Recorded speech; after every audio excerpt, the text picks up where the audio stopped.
मीठे बच्चे, सदा यह स्मृति में रहे कि हमारा यह अंतिम 84वां जन्म है। अब वापस घर जाना है, फिर अपने राज्य में आना है। प्रश्न, बाप पक्का सौदागर है, कैसे?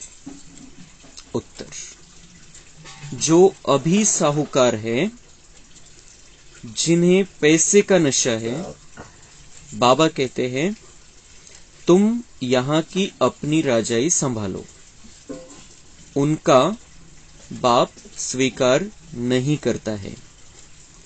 गरीबों को ही बाबा ऊंचते ऊंच बनाते हैं। गरीबों की पाई पाई सफल कर उन्हें साहूकार बना देते। इसलिए बाप को पक्का सौदागर कहा जाता है। दूसरा प्रश्न, बच्चों में कौन सी सुस्ती बिल्कुल नहीं होनी चाहिए? उत्तर, कई बच्चे मुरली सुनने पढ़ने में सुस्ती करते हैं, मुरली मिस कर देते हैं। बाबा कहते हैं बच्चे, इसमें सुस्त मत बनो, तुम्हें एक भी मुरली मिस नहीं करनी है। ओम शांति। बच्चों से बेहद का बाप पूछते हैं, और जो भी गुरु गोसाई आदि है वह अपने फॉलोअर्स को बच्चे नहीं कहेंगे। आजकल तो अच्छे अच्छे जवान विद्वान भाषण करते हैं, वह बुजुर्ग माताएं अथवा पुरुष है, उनमें हिम्मत ही नहीं आएगी जो कहे कि हे बच्चों। यह अक्षर वह कह सकते हैं जो गृहस्थ व्यवहार में है। बच्चा अक्षर फैमिली का है, बाप कह सकते हैं। वह सन्यासी आदि तो फैमिली के नहीं है, वह है निवृत्ति मार्ग वाले, तो गृहस्थ व्यवहार के ख्यालात बुद्धि में नहीं आते। यह तो माता पिता है, तो जरूर बच्चे बच्चे कहेंगे। तुम भी समझते हो बेहद का बाप हम बच्चों को बैठ समझाते हैं। तो बाबा म्हणता है कि ये जो बच्चे कहना है, बच्चे बच्चे मैं ही कह सकता हूं, मीठे बच्चे, प्यारे बच्चे, लाडले बच्चे, सिकिलधे बच्चे, तो जो आपली जी संतान असेल त्यालाच कोणीही म्हणू शकेल बच्चे।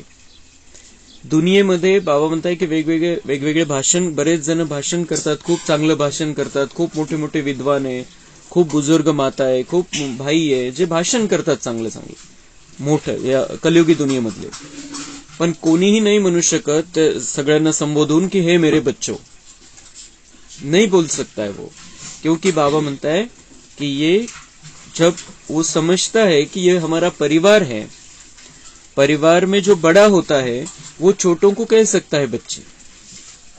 आणि संन्यासी मार्ग वाले तर बाबा म्हणतात त्यांनी तर परिवार तर सोडूनच दिलेला आहे, त्यांचा निवृत्ती मार्ग आहे। परिवार वाले नहीं है तो परिवार के ख्याल उनकी बुद्धि में आते ही नहीं। वो अपने जो शिष्य फॉलोअर्स होते हैं उनको शिष्य समझते हैं, भक्त समझतात आपला, पर वो बच्चे समझते भी नहीं है, और बच्चे बोलने की बाबा म्हणता है उनमें हिम्मत भी नहीं आएगी, क्योंकि है नहीं उनके बच्चे और वो बाप भी नहीं है। लेकिन बाबा म्हणता है यहाँ पर तो मैं तुम्हारा माता पिता हूं और हमारा परिवार है, भक्त और भगवान का नाता नहीं है, हमारा शिष्य और गुरु का नाता नहीं है। हम बाबा के बच्चे हैं, हम भगवान के बच्चे हैं, हमारा परिवार है, हमारे परिवार का मुखिया है शिव बाबा, तो वो शिव बाबा हम सब बच्चों को बच्चा कह सकता है, क्योंकि है ही हम उसके बच्चे, वो है ही हमारा पिता। तो वो ये जो हमारा संबंध है, ये इस प्रकार का संबंध दुनिया में किसी का भी किसी के भी साथ हो नहीं सकता है। तो तुम समझते हो बेहद का बाप हम बच्चों को बैठ समझाते। फिर वो हमारा पिता है, हम उसके बच्चे हैं, और हमारा बाबा, हमारा पिता हमारे कल्याण के लिए यहाँ पर हमें समझा रहा है, मुरली के द्वारा हमें समझाता है। पूछते हैं, बच्चों तुम्हारा घर कौन सा है? कोणी उत्तर दिलं तिथं परमधाम। बाबा म्हणता है परमधाम से कोई समझेंगे नहीं, दुनिया वाले ना हे परमधामचा अर्थ नहीं समझणार। लेकिन परमधाम का अर्थ क्या है कि ऊंचे ते ऊंचा, परम सर्वोच्च जो है परम पिता, उसके रहने का स्थान, वो है परमधाम। लेकिन दुनिया वालों को बाबा म्हणते इस शब्द का अर्थ नहीं समझ में आएगा, कहना चाहिए शांति धाम, निर्वाण धाम, कि वो शांति की दुनिया है और निर्वाण धाम है, वाणी से परे। तुमको याद करना है अपने घर को, तुमको याद करना है अपने घर को। जसं आपण आता ठरवलेलं आहे की मुरली ज्या वेळेला जशी चालते त्याप्रमाणे आपण चित्र बघत चालायचं। बाबा म्हणताय की तुमको याद करना है अपने घर को, तो हम घर को देखे, घराला बघायचे आपल्या, लाल सोनेरी प्रकाशाची दुनिया, आकाशाच्या वर। एक 2-5 सेकंद आपण आपल्या घराला बघायचे की वरती आकाशाच्या वर लाल सोनेरी प्रकाशाची दुनिया, तिथं बाबा बसलेला आहे आणि सगळे छोटे छोटे छोटे छोटे आत्मा बिंदू रूपामध्ये, आणि आपण त्यामध्ये बाबांच्या सगळ्यात जवळ, बाबांना चिपकून बसलेलो आहे। सर्वशक्तिवान की संतान, लेकिन हम बाबा के सबसे नजदीक है, अनुभव करना है। तो घर को देखना है, तो घर को देखेंगे तो इस दुनिया से बुद्धि हटेगी, और दूसरा बाबा के नजदीक हम जाते रहेंगे, ज्यादा नजदीकी बढ़ती जाएगी। तुमको याद करना है अपने घर को। जानते हो बाबा आया हुआ है, हमको श्रृंगार कर घर ले जाएंगे। तो जहां जाना है उस स्थान को हमें याद करना है, हमें अपने घर जाना है तो उसको याद करना है। लेकिन जाना कैसे है? बाबा मतलब मैं लेने के लिए आया हूं, अपने घर में लेकर जाने वाला हूं, लेकिन सजाकर संवार कर लेकर जाऊंगा। ऐसे नहीं, तुम जैसे हो वैसे नहीं, जैसे हो वैसे मैं तुम्हें संगम युग में स्वीकारता हूं, लेकिन ऐसे ही नहीं ले जाऊंगा क्योंकि तुम मैले हो चुके हो, बैटरी डिस्चार्ज हो गई है, तो भी फुल चार्ज करके ज्ञान गुण शक्तियों से श्रृंगार करके तुम्हारा फिर मैं अपने घर ले जाऊंगा। आपल्याला ती तैयारी करायची। फिर हम सुखधाम में आएंगे, सचकर सवर कर अपने घर जाएंगे, वहां पर विश्राम करेंगे और फिर सुखधाम में आएंगे नीचे। अभी तो यह है दुखधाम, इसका तुमको संन्यास करना है। यह बेहद का संन्यास सिवाय परमपिता परमात्मा के और कोई सिखला न सके। वह तो हद का अर्थात घर बार का संन्यास करते हैं। यह तो मात पिता है ना, मात पिता घर बार कैसे छुड़ाएंगे? उनका तो धर्म ही है निवृत्ति मार्ग का, जैसे और धर्म है। बाबा मतलब वो जो है वो सन्यासी घर बार छोड़कर चले जाते हैं, आणि कितीही कोणताही माता पिता किती धार्मिक असला दुनियेमध्ये, तर त्याला काय वाटतं की ज्ञानेश्वर तर निघावा, ज्ञानेश्वर तर तो तर पैदा झाला पाहिजे, पण तो दुसऱ्याच्या घरात, शेजाऱ्याच्या घरात, माझ्या घरात नको।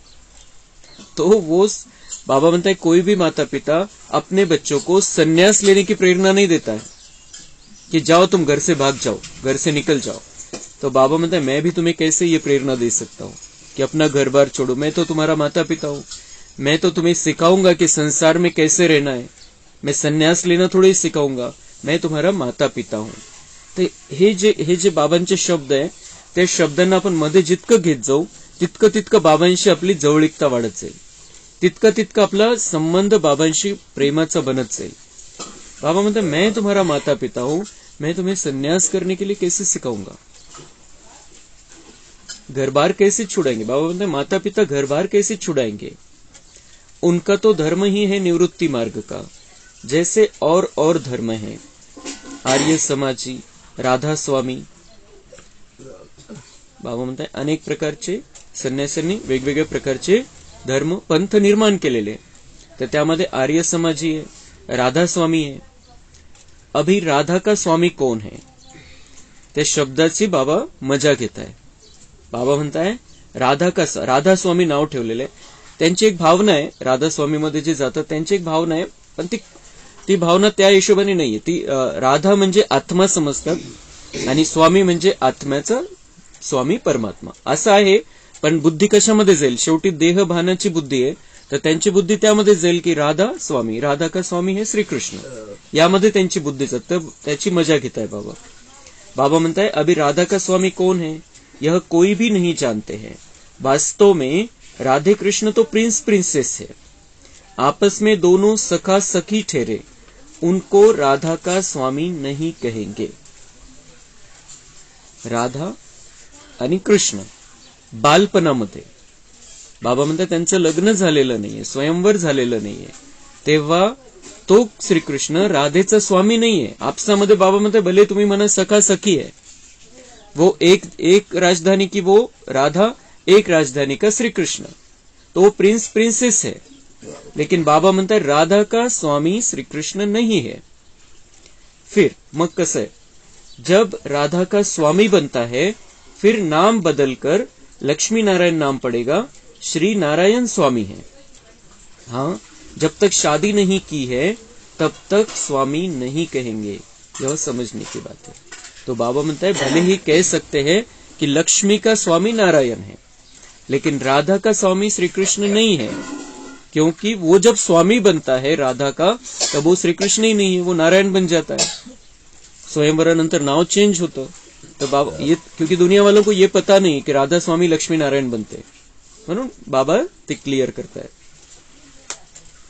यह सब समझने की बात है. बाप ने बच्चों से पूछा अपना शांति धाम सुख धाम याद है? यह रावणपुरी दुख धाम है.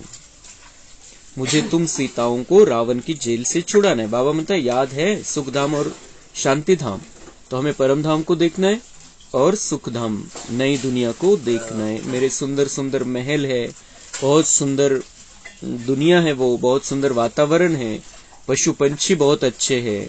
फिर मेरे घर के सामने कितने पुष्पक विमान खड़े हैं. फिर ऐसे हवा चल रही है, उसमें से खुशबू आ रही है, कभी गुलाब की खुशबू आ रही है, कभी दूसरे फूल की खुशबू आ रही है हवा के साथ साथ. मग आपण फळ बघू तिथं, तर फळ पण कसे रसिले रसदार फळ आहे. इथं ज्यूस बनवावा लागतो, तिथं ज्यूसवालेच फळ डायरेक्ट घ्यायचं आणि ज्यूस सारखं पिऊन घ्यायचं. तो वो इतनी सुंदर. म्हणून बाबा म्हणता ये शांति धाम को इस तरीके से याद करना है और सुख धाम के नजारे देखते हुए बुद्धि से उसका आनंद लेना है. तो इथून बुद्धि हटत जाए. बाबा म्हणता है अभी ये दुख धाम है, दुख धाम से हमें बुद्धि को हटाते चलना है. तो बुद्धि को कैसे हटाएंगे? जब बुद्धि को दूसरा कुछ दिखाएंगे हम. जब हम इस आकाश के ऊपर जो परम धाम है उसको दिखाएंगे, इतनी सुंदर जो दुनिया आने वाली अभी 14 साल के बाद, वो दिखाएंगे हम बुद्धि को, तो बुद्धि इधर भटकेगी नहीं, काही तर द्यावं लागेल तिला. तो बाबा म्हणता इस दुख धाम से अभी बुद्धि को हटाओ, और बुद्धि को हटाने का उपाय है शांति धाम और सुख धाम को देखते रहो. मुझे तुम सीताओं को रावण की जेल से छुड़ाना है. बाबा म्हणता आत्मारूपी सीता रावण की जेल में कैद हो गई है, मैं तुम सब सीताओं को छुड़ाने के लिए आया हूं. तो यह तुम बच्चों की बुद्धि में रहना चाहिए कि अब नाटक पूरा हुआ है, अभी वापिस घर जाना है. हमने 84 का चक्र लगाया है, मनुष्यों की बुद्धि में कुछ नहीं आता, ऐसी ही सुनी सुनाई बात कह देते हैं. तुम जानते हो हम 84 का चक्र लगाकर आए हैं, अभी हमको वापिस जाना है, फिर नए सिर चक्र शुरू होगा. पुरानी दुनिया कलयुग से नए सिर शुरू नहीं हो सकती है, परंतु नया चक्र सतयुग से शुरू होगा. यह सब बातें तुम बच्चों को ही समझाई जाती है, परंतु कितनी बातें बच्चे भूल जाते हैं. बाबा ये सब बातें तुम्हें समझाई जाती है, सब हम मुरली सुनते हैं तब भी याद रहता है, तब ध्यान में रहता है. मुझे तो मालूम है, ये तो मालूम है, बाबा रिपीट कर रहा है. पण ज्यावेळेला आपण प्रॅक्टिकल जीवनामध्ये येतो, बाबा म्हणता है उस समय भूल जाते हैं, हम परेशान हो जाते हैं, सामने का सीन देखकर परेशान हो जाते हैं, किसी आत्मा का पार्ट देखकर हम परेशान हो जाते हैं, हम अपना जीवन, अपनी परिस्थिति, अपना टेंशन, अपना प्रॉब्लम देखकर परेशान हो जाते हैं. लेकिन तब ये बुद्धि में आए कि अभी ये 84 जन्मों का चक्र मैंने लगाया, अभी वापिस घर जाना है, वापिस घर जाना है. थोडे दिवस इथं राहिले आणि त्या थोड्या दिवसासाठी बाबा माझ्या सोबत आहे आणि बाबा सोबत आहे तर त्याचा मला संपूर्ण उपयोग करून घ्यायचा आहे. बाबाचा संपूर्ण उपयोग करून घ्यायचा आहे आणि 5,000 वर्षाचं भाग्य बनवायचंय. आता याचं त्याचं हे ते बघण्यामध्ये मला आता वेळ घालवायचा नाहीये. तर म्हणून बाबा म्हणताय हे माहिती तर आहे, मी तुम्हाला समजवतो, तुम्हाला सांगितलेलं आहे, पर बच्चे बाबा म्हणताय भूल जाते. म्हणजे ज्यावेळेला जी परिस्थिती समोर येते, काही प्रॉब्लेम समोर येतो, त्यावेळेला हे ज्ञानाचे अस्त्रशस्त्र बाबाने दिलेले ते आठवले पाहिजे. म्हणजे स्थिती लगेच चेंज होऊन जाईल. एक पॉइंट आठवला, एका सेकंदामध्ये सगळी स्थिती बदलून जाते आपल्यासाठी. आपली त्याला बघण्याची दृष्टी बदलून जाते, मनामध्ये स्थिरता येऊन जाते. म्हणून बाबा म्हणते ये जो बात है तुम्हें पता है, मैं जानता हूं तुम होशियार हो गए हो, लेकिन समय पर इन बातों को बुद्धि में रखो, बुद्धि में आनी चाहिए. धारणा न होने के कारण फिर वह खुशी का पारा नहीं चढ़ सकता. बातों को धारण न करने के कारण बाबा म्हणता है खुशी का पारा नहीं चढ़ सकता है. कि अभी हमें घर जाना है, ये तो कितने आनंद की बात है. अभी यहाँ का सफर पूरा हुआ, जो है जैसी है दुनिया, यहाँ का सफर पूरा हुआ. मुझे तो अभी बाबा लेने के लिए आया है, यहाँ से छुड़ाने के लिए आया है. लेकिन जाना कैसे है? ज्ञान गुण शक्ति से श्रृंगार करके, और पिछला जो कुछ अज्ञान में किया है मैंने, अज्ञान काल में जो हिसाब किताब बने उसको मिटाकर मुझे जाना है. आणि तो आनंद असला पाहिजे की आता मी सुटणार आहे, इथून मुक्त होणार आहे आणि स्वर्गामध्ये येणार आहे. फिर राधा कृष्ण के साथ हम रास रचाएंगे, लक्ष्मी नारायण के राज्य में रहेंगे. तो ये कितनी आनंद की बात है. बाबा म्हणता है खुशी का पारा ज्ञान की धारणा होने से चढ़ जाता है, नहीं तो नहीं चढ़ेगा. हमारा यह 84वां अंतिम जन्म है, फिर हम अपने घर जाएंगे. जब तक पवित्र नहीं बने हैं तब तक कोई वापिस नहीं जा सकते. तो वापिस जाने के लिए पवित्र बनना है, जन्म लेना ही है. जो तुम पहले पहले थे अब पिछाड़ी में हो. सब धर्म वाले अभी अंत में भिन्न नाम रूप देश काल में है. गुरु नानक जिसने सिख धर्म स्थापन किया उसकी आत्मा कहाँ है? यहाँ ही भिन्न नाम रूप में है. सबको पूरा पार्ट बजाना ही है. बाबा म्हणतात एकदा खाली आल्यावर प्रत्येकाला आपला आपला पार्ट बजवायचा. गुरु नानक असो किंवा कोणी असो, किसी भी धर्म का स्थापक हो, उसे यहाँ पर जन्म लेना ही है. वो परमधाम जा नहीं सकता जब तक बाबा नहीं आता है. अभी तुम पुरुषार्थ कर रहे हो नई दुनिया में जाने के लिए. पिछाड़ी में सबका हिसाब किताब चुकतू कर फिर जाना है. गुरु नानक की आत्मा फिर अपने समय पर आएगी. सतयुग त्रेता द्वापर में वह आ न सके. किती स्पष्ट बाबा सांगतोय. गुरु नानक की आत्मा इतका मोठा, इतका सुंदर श्रेष्ठ धर्म स्थापन केला 600 वर्षापूर्वी. त्याच्या इतकी महिमा कोणी केली नाही परमात्म्याची, जी गुरु नानकनी महिमा केलेली आहे. जवळपास ॲक्युरेट महिमा आहे परमपिता परमात्म्याची. ती कोणती रेकॉर्डिंग असेल आणि कधी ती रेकॉर्डिंग त्यांनी धारण केली, संगमयुगामध्ये कोणत्या टायमिंग मध्ये आला आणि ती रेकॉर्डिंग त्यांनी घेऊन गेला गुप्त रीतीने. ती रेकॉर्डिंग ओपन झाली त्याची आजपासून 600 वर्षापूर्वी, आणि त्यांनी परमात्म्याची स्पष्ट आणि क्लिअर महिमा केली. एक ओमकार, निराकार, सतनाम, ती जी महिमा त्यांनी केलेली आहे. लेकिन उसके लिए भी बाबा क्या कह रहे हैं? बाबा कह रहे हैं कि वो सतयुग गुरु नानक की जो आत्मा है फिर अपने समय पर आएगी. सतयुग त्रेता द्वापर में वो आ न सके. सतयुगामध्ये नाही, त्रेतामध्ये नाही, द्वापरमध्ये पण नाही, द्वापरमध्ये पण नाही. आजपासून 600 वर्षापूर्वी आली, म्हणजे कलियुगाच्या शेवटच्या टप्प्यामध्ये ती आत्मा खाली येईल. हर एक का अपना अपना पार्ट फिक्स है, हे पक्क करतोय बाबा. वह आती ही है कलयुग में, अपने समय पर आकर धर्म स्थापन करेगी. तर त्यांचंही पार्ट आहे, महत्वाचा पार्ट आहे त्यावेळेला.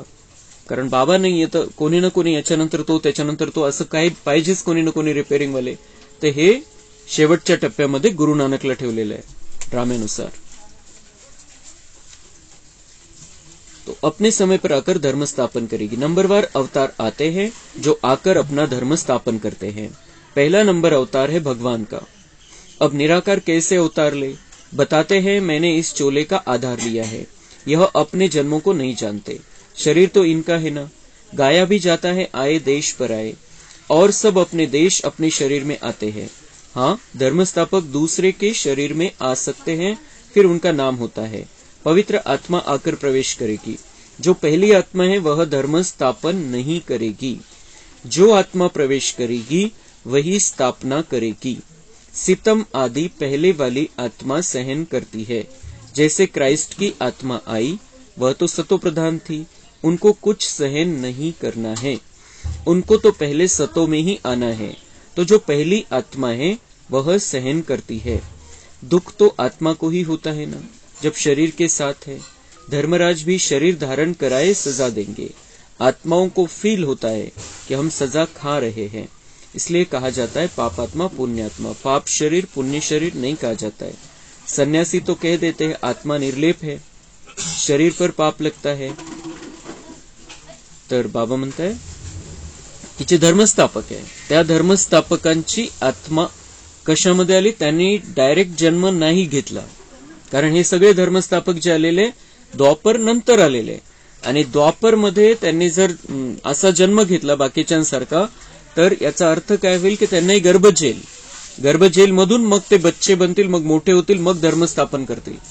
लेकिन धर्म स्थापन करने की शक्ति कब आएगी? जब वो आत्मा बिना डिस्चार्ज हुए अपनी 100% चार्जिंग के साथ आएगी, यहाँ पर रहेगी, तब धर्म स्थापन हो सकता है। मग जर त्याचा दुसऱ्यांसारखा जन्म झाला तर मग त्याला गर्भामध्ये राहावं लागेल, ती जेल आहे। आणि बाबा म्हणताय की द्वापर से गर्भ जेल चालू होता है, मग ती आत्मा डायरेक्ट येणार आहे खाली, त्याने कोणतं पाप केलं होतं? त्यामुळे ते बाबा म्हणतात वो गर्भ में नहीं आती है। जो धर्मस्थापक की आत्मा आहे ते दुसऱ्याचं शरीर असतं। जसं बाबा अवतरित झालेलं आहे तसं ज्यांनी ज्यांनी धर्म स्थापन केले त्यांनी दुसऱ्याच्या शरीरामध्ये त्या आत्म्याने प्रवेश केला। ऑलरेडी असतं शरीर, त्याच्यामध्ये प्रवेश करून मग त्यांनी धर्म स्थापन केलेलं आहे। मग ते जे दाखवलं गेलेलं आहे की येशूने ती सहन केलं, त्याला क्रॉसवरती चढवलं गेलं, तो बाबा म्हणते ये वो उस आत्मा का हिसाब किताब जिसका शरीर था, जिसमें यीशु ने प्रवेश किया, जिसका शरीर था, उस आत्मा का हिसाब किताब। लेकिन जिसने धर्म स्थापन किया है वो आत्मा कर्मभोग नहीं था उसका, इसलिए उसको कोई सजा नहीं मिलती। ती आत्मा येते, धर्म स्थापन करते, आणि मग इथून मग ती त्यावेळेला मग काही ना काही थोडंफार विकर्म होत असतील त्यांच्याकडून पण, कारण वो कोई भगवान थोड़ी है वो, तो कुछ न कुछ विकर्म, इस माया का प्रभाव पड़ सकता है थोड़ा धर्म स्थापना के समय, तो उस कारण उनका विकर्म का खाता चालू हो जाता है। मग दुसऱ्या जन्मामध्ये ती गर्भामध्ये, मग ते तिथपासून मग प्रवास सुरू झाला। मग आता आज या धर्तीवरती कोणत्या तरी नावरूपामध्ये, पण बाबा म्हणतात स्टार्टला जेव्हा ती आत्मा आली तेव्हा त्यांनी दुसऱ्या शरीरामध्ये प्रवेश केला। प्रत्येक धर्म ज्यांना ज्यांना ती सजा दाखवली गेलेली आहे त्याचा अर्थ असा आहे की ती आत्मा दुसऱ्या आत्म्याच्या शरीरामध्ये प्रवेश करून मग धर्मस्थापनेचं कार्य केलेलं आहे। तर हे सगळे रहस्य बाबा आपल्याला सांगतो मुरलीच्या द्वारे। अनेक प्रकार के गुरु लोग हैं। बाबा ने बहुत गुरुओं का अनुभव किया है। बाबा हर एक से पूछते रहते थे क्यों सन्यास किया, घर बार कैसे छोड़ा, बतलाते नहीं थे। ब्रह्मा बाबा ने अनेक गुरु केले होते, 12 गुरु केलेले होते। तर बाबा म्हणताय की ब्रह्मा त्यांना विचारायचा की संन्यास का बरं केला, घर का बरं सोडलं, उत्तर देत नव्हते ते। उत्तर नाही दिलं, का बरं संन्यास केला, का बरं घर सोडलं। तो मैं कहता था, मग ब्रह्मा बाबा म्हणताय तो मैं कहता था कि मैं कैसे समझू कि मैं भी कर सकूंगा या नहीं। मग बाबा म्हणताय की ब्रह्मा बाबांनी त्यांना विचारायचे की तुम्ही मला जर सांगणार नाही तुम्ही का बरं घर संसार सोडला, काय त्याच्यामधून काय प्राप्ती होणार आहे, ते जर तुम्ही मला नाही सांगितलं तर मला कसं कळेल की मी करू शकेल की नाही करू शकणार। मी तुमचा शिष्य आहे, तुम्ही मला सांगा का बरं घर सोडलं असेल, का बरं घर सोडलं तुम्ही, का संन्यास केला। तो लेकिन बाबा म्हणताय वो उत्तर नहीं दिया उन्होंने, उत्तर देते नहीं थे उनकी गुरु। तर पण आपल्याला ब्रह्मबाबांनी सगळं सांगितलेलं आहे। आपला शिवबाबा तर सगळं सांगतोच, पण ब्रह्मबाबांनीही त्यांना पुरुषार्थ करताना काय काय अडचणी येतात ते सुद्धा बच्चांना सांगितलं। ते सांगण्याची काही आवश्यकता नव्हती, पण ब्रह्मबाबा जेव्हा पुरुषार्थ चालू होता त्यांचा त्यावेळेला त्यांनी त्यांचा अनुभव सांगितलेला आहे की खाना खाने बैठता हूं, एक गिट्टी अंदर डालता हूं, तब तक याद रहती बाबा की फिर याद उड़ जाती है। हे सुद्धा ब्रह्मबाबांनी आपल्याला सांगितलं की मी खूप मेहनत घेतलेली बाबांची आठवण करण्यासाठी। तो बाबा ने तो सब कुछ बता दिया, सारा क्लियर कर दिया हमारे सामने। लेकिन उनके बाबा म्हणताय की ते जे गुरु होते त्यांनी एवढ्या प्रश्नाचं सुद्धा उत्तर नाही दिलं की घर बार क्यों छोड़ा और क्या कारण है, क्या प्राप्ति है, कुछ नहीं बताते थे। ऐसी ऐसी बातें बड़े समझदारी से करते थे। अभी समजते की यह सारा जो मनुष्य सृष्टी रूपी, तर ब्रह्माबाबा असे समजदारीच्या गोष्टी करायचे त्यांच्यासोबत, पण त्यांना काही उत्तर नाही मिळालं. लेकिन अभी समझते कि यह सारा जो मनुष्य सृष्टि रूपी झाड़ है, इनकी जड़ जड़ीभूत अवस्था है. आता ब्रह्माला कळालं कि ये जो दुनिया है ये पुरानी हो गई है, ये खत्म होनी है, अभी फिर से नया शुरू होना है. बाप कहते मैं तो आता हूं आदि सनातन देवी देवता धर्म की स्थापना करने, हमेशा पहले स्थापना फिर विनाश पालना, ऐसे कहना चाहिए. ऐसे नहीं कि पहले स्थापना पालना पीछे विनाश कहो. तो कोई सेंसिबल होगा तो कहेगा यह तो तोते मौफिक पड़े हुए हैं. स्थापना पालना फिर विनाश कैसे होगा? इसलिए कायदे मुजिब करेक्ट अक्षर बोलने हैं. स्थापना विनाश पालना. दुनियेमध्ये काय म्हणतात? स्थापना पालना विनाश. ते पण सांगतात. तर बाबा म्हणतात तुम्ही तेच सांगाल तर काय होईल की तोता रिटर्न हो जाएगा, पोपटपंची आहे. बस हे तर आहेच, माहितीच आहे, स्थापना पालना विनाश. तर बाबा म्हणतात तसं नाहीये, सिक्वेन्स सांगा. आधी स्थापना, मग विनाश, मग पालना. पहिले स्थापना, पहिले आपल्यामध्ये स्थापन होईल सतयुग, पहिले बच्चे तयार होतील, बाबा स्थापना करतोय पहिले, मग होईल विनाश. बच्चे तयार झाले की मग होईल विनाश, आणि नंतर पालना. नंतर ही सृष्टी, देवी देवतांची सृष्टी स्टार्ट होईल. तो पालना होगी फिर विष्णु के द्वारा. निमित्त है, मुख्य निमित्त है विष्णु, लक्ष्मी नारायण. अभी ऊंचे ते ऊंच बाप की तुमको श्रीमत मिलती है, देते हैं ब्रह्मा के तन द्वारा. यह बाबा का शरीर मुकर्रर है. सेंसिबल बच्चे जो होंगे उनकी कोई राय पूछनी होगी तो श्रीमत लेंगे. श्रीमत पर चलने से कभी धोखा नहीं खाएंगे. बाबा म्हणतात जो समजदार बच्चे हैं त्यांना काही सल्ला पाहिजे, मार्गदर्शन पाहिजे तर ते बाबांना विचारतील, बाबांकडून मार्गदर्शन घेतील. शिव बाबा की ही श्रीमत है. बाबा दूर थोड़ी है, बाबा दूर थोड़ी है. बाबा के महावाक्य है, मैं बच्चों से दूर नहीं हूं. कहां हूं? बच्चों के दिल में हूं, या हमें अपने दिल में उसने बिठा लिया है. तो बाबा म्हणता है मैं दूर नहीं हूं, मुझसे बात करते रहो, मुझसे पूछो. बाप देखते हैं बच्चे रॉन्ग चलते हैं या राइट चलते हैं. हर एक को सर्जन से राय मिल सकती है, यह है सबसे बड़ा सर्जन. कोई भी बात में तकलीफ हो तो बाबा बैठा है, श्रीमत पर चलते रहो.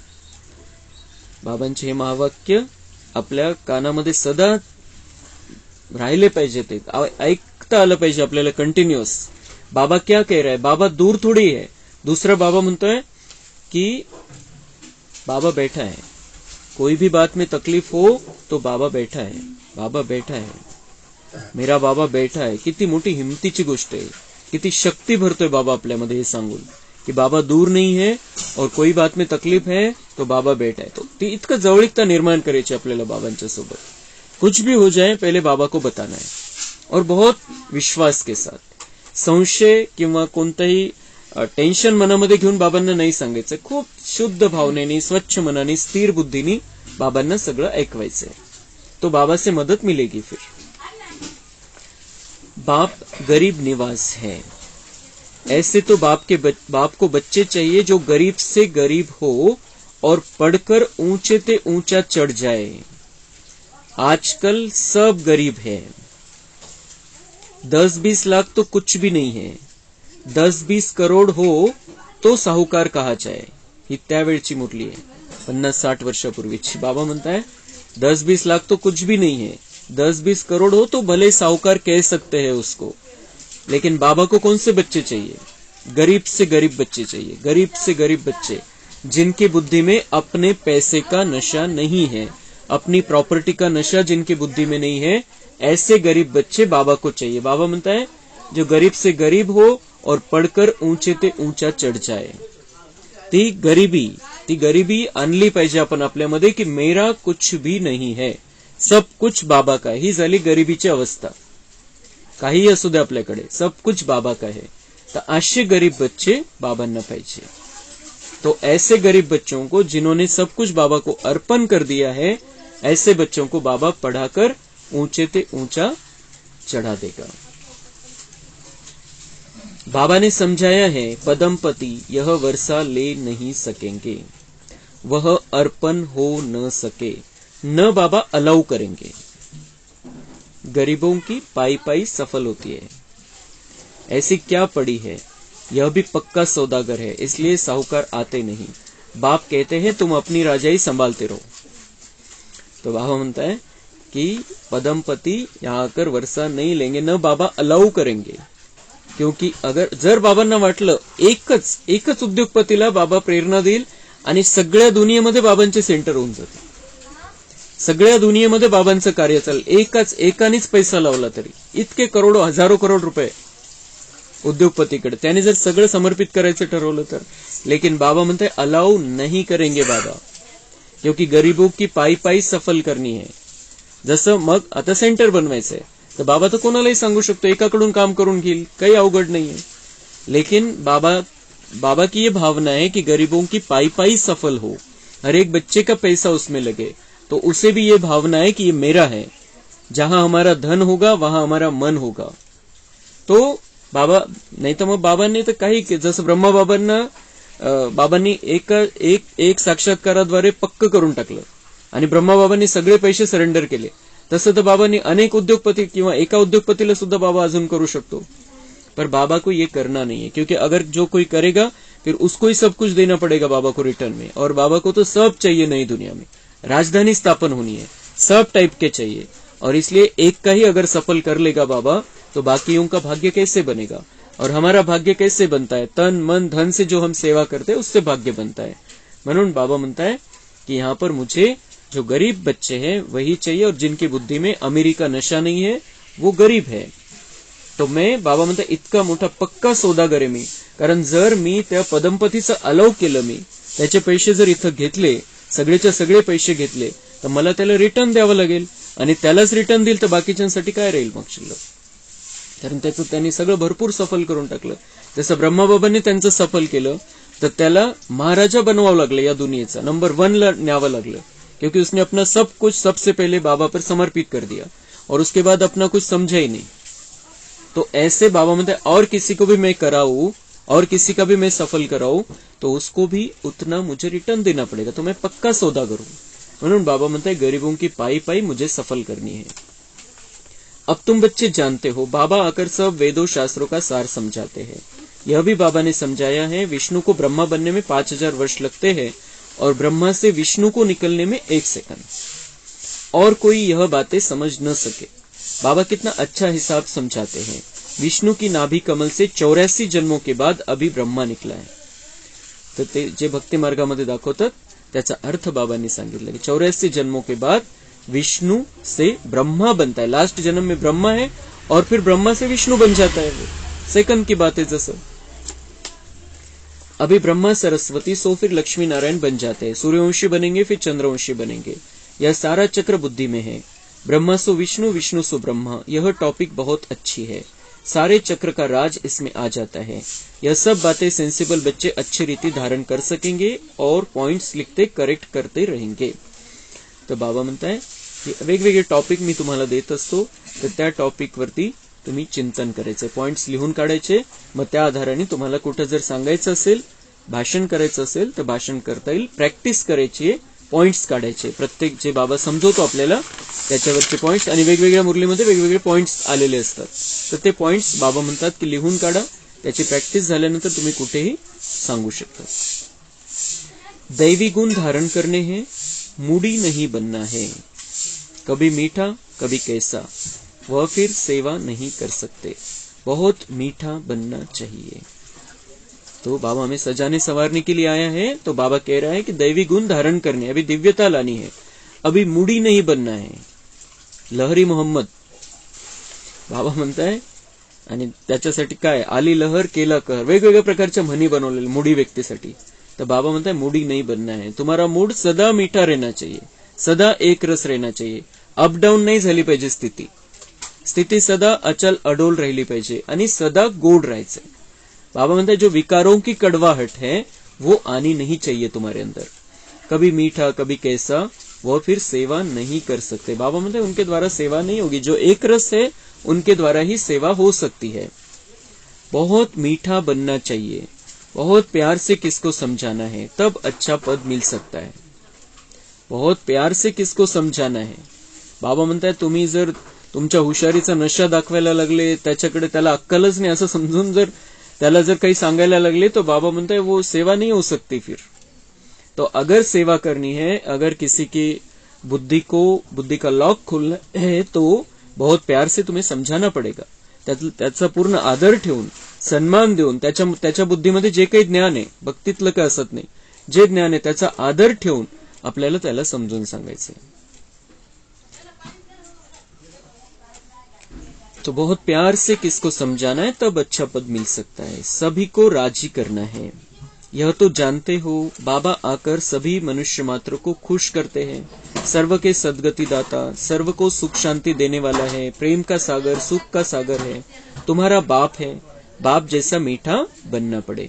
तो बाबा म्हणता है कि जैसे मैं सबको खुश करता हूँ आकर, मैं सबका सदगति दाता हूँ, सुख शांति देने वाला हूँ सबको. तुम मेरे बच्चे हो, तुम्हें भी मेरे जैसा बनना है, मीठा बनना है. तुम कल्प कल्प बाप का शो निकालते हो. बाबा म्हणतात तुमच्याद्वारे तर मी प्रत्यक्ष होणार आहे. प्रत्येक कल्पामध्ये तुम्हीच मला जगाच्या समोर आणलेले आहे. शिवशक्ती पांडव सेना, तुम स्वर्ग की स्थापना करते हो. टाइम लगता है, जब तक आसुरी गुण बदल दैवी गुण बन जाए. तो हम नई दुनिया की स्थापना करते हैं. नई दुनिया कैसे आएगी? जब हमारे आसुरी अवगुण बदल दैवी गुण में परिवर्तित हो जाएंगे. आत्मा पर जो जंक चढ़ी हुई है वह कैसे निकलेगी? योग बल से. जो गंज चढलेला आत्म्यावरती तो कसा निघणार? योग बल, एकच माध्यम. जितना बाबा की याद में रहेंगे उतना कट उतरेगी. बच्चों को मुरली एक भी मिस नहीं करनी चाहिए. बाबा के महावाक्य, बच्चों को मुरली एक भी मिस नहीं करनी चाहिए. बहुत बच्चे सुस्त हैं जो कभी मुरली भी नहीं पढ़ते हैं. मुरली में बहुत अच्छी अच्छी पॉइंट्स निकलती है, तो कभी भी मुरली मिस नहीं होनी चाहिए. परंतु बाबा जानते हैं अच्छे अच्छे बीके भी मुरली की परवाह नहीं करते. समझते हैं, क्या समझते हैं? बाबा म्हणता है समझते हैं हम होशियार है. अच्छा, मीठे मीठे सिक्के लधे बच्चों प्रति माता पिता बाप दादा का याद प्यार और गुड मॉर्निंग. रूहानी बाप की रूहानी बच्चों को नमस्ते. हम रूहानी बच्चों की रूहानी बाप दादा को याद प्यार, गुड मॉर्निंग, नमस्ते. वहां बाबा वहां, शुक्रिया बाबा शुक्रिया. धारणा के लिए मुख्य सार है, सभी को राजी करना है, मूडी दिमाग वाला नहीं बनना है, बहुत बहुत मीठा बनना है, अच्छे मैनर्स सीखने और सिखलाने हैं. हर कदम पर सुप्रीम सर्जन से राय लेनी है, श्रीमत पर चलते रहना है, सेंसिबल बन हर पॉइंट्स स्वयं में धारण करनी है. वरदान है, त्रिकालदर्शी स्थिति में रहे, ड्रामा के हर समय के पार्ट को देखने वाले मास्टर नॉलेजफुल भव. त्रिकालदर्शी स्थिति में स्थित रहकर देखो कि हम क्या थे, क्या है और क्या होंगे. हर ड्रामा में, इस ड्रामा में हमारा विशेष पार्ट नूंदा हुआ है. इतना स्पष्ट अनुभव हो कि कल हम देवता थे और फिर कल बनने वाले हैं. हमें तीनों कालों की नॉलेज मिल गई. जैसे कोई भी देश में जब टॉप पॉइंट पर खड़ा होकर सारे शहर को देखते हैं तो मजा आता है, ऐसे संगम युग टॉप पॉइंट है. इस पर खड़े होकर नॉलेजफुल बन हर पार्ट को देखो तो बहुत मजा आएगा. आनंद घ्यायचा आपल्याला, आनंदी स्थितीमध्ये राहायचंय, मौज मध्ये राहायचंय, उमंग उत्साहामध्ये राहायचंय. तर बाबा म्हणताय संगम युग के टॉप पॉइंट पर खड़ा हो जाओ. बुद्धीला संगम युगातल्या टॉप पॉइंट वरती उभं करा, बुद्धीला त्या स्थितीमध्ये स्थित ठेवा. तर काय होईल? बाबा म्हणताय स्पष्ट अनुभव ये होगा कि मैं कल देवता था, आज ब्राह्मण हूं, कल देवता बनना है. बस हे तिन्ही काळाचं ज्ञान आलं याच्यामध्ये. मैं देवता था, अभी मैं ब्राह्मण हूं और कल मुझे देवता बनना है. तर वरच्या लेवल, जसं वरच्या टॉप पॉइंटला उभं राहून कोणी बघेल, खाली बघेल तर सगळं त्याला स्पष्ट दिसतं. तर तसं बाबा म्हणताय संगम युगाच्या टॉप पॉइंट वरती उभं राहून, म्हणजे ज्ञान बुद्धीमध्ये ठेवून, जे संगम युगामध्ये बाबांनी ज्ञान दिलेलं आहे ते बुद्धीमध्ये ठेवून बाकीच्यांचे पार्ट बघा, सीन बघा, खाली काय चाललेलं आहे, आपल्या जीवनामध्ये काय चाललेलं आहे, आपल्या घरामध्ये काय चाललेलं आहे, जे आपल्याला बाबांनी दिलेलं आहे सांभाळायला, त्या घरामध्ये काय चाललेलं आहे, शेतामध्ये काय चाललेलं आहे, अगर हम ऊपर से साक्षी स्थिति में होकर देखेंगे तो हम मौज लेंगे, परेशान नाही होणार, टेन्शन नाही घेणार. कर्म तर करायचे, कर्तव्य सगळे करायचे, पण मनाला स्थिर ठेवून, बुद्धीला अचल अडोल ठेवून आपल्याला सगळे कर्म करायचे. तर त्याची युक्ती ही आहे, त्रिकालदर्शी बन जाओ, तीनों कालों को बुद्धि में रखो, और भविष्य इतना सुंदर है हमारा कि हम देवता बनने वाले, सतयुग में रहने वाले. तर हे जेव्हा आपल्याला पक्क राहील तेव्हा हे फक्त आपल्याला पास ऑन करायचंय. जो आ रहा है उसको हमें बहुत साक्षी दृष्टि से देखना है और बहुत आराम से इसको क्रॉस करते हुए नई दुनिया में पहुंच जाना है. बस अडथळ्यांची शर्यत आहे, त्याचा आनंद घ्यायचा आहे, आणि अडथळ्यांच्या शर्यतीनंतर आपणच विजयी होणार आहे, हेही बाबांनी आपल्याला सांगितलेलं आहे. स्लोगन, जो सदा योग युक्त है उन्हें सर्व का सहयोग स्वतः प्राप्त होता है. जब हम बाबा से कनेक्शन में रहते हैं तो सभी हमारे सहयोगी भी बन जाते हैं. अच्छा, ओम शांति. कम बोलो, धीरे बोलो.